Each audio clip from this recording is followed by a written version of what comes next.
மத்திய தகவல் தொடர்புத்துறை அமைச்சராக ராசா பதவி வகித்த போது 2G அலைக்கற்றையை பகிரங்க ஏலம் விடாமல் முதலில் வருபவர்களுக்கு முன்னுரிமை என்ற அடிப்படை பின்பற்றப்பட்டது.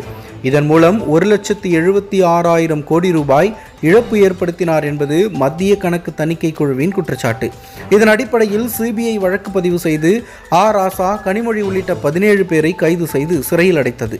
பின்னர் அனைவரும் ஜாமீனில் விடுதலையாகின. இந்த வழக்கில் குற்றம் சாட்டப்பட்ட அனைவரும் 2018 ஆண்டு டெல்லி சிபிஐ சிறப்பு நீதிமன்றத்தால் குற்றவாளிகள் இல்லை என தீர்ப்பளிக்கப்பட்டு விடுதலை செய்யப்பட்டனர்.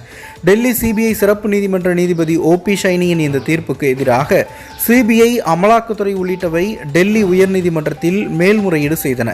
இந்த மேல்முறையீட்டு மனு மீதான விசாரணைகள் நிறைவடைந்துவிட்டன. தற்பொழுது லோக்சபா தேர்தல் தேதி அறிவிக்கப்பட்டுள்ளது. தமிழ்நாட்டில் ஏப்ரல் 19ஆம் தேதி ஒரே கட்டமாக லோக்சபா தேர்தல் நடைபெறவுள்ளது.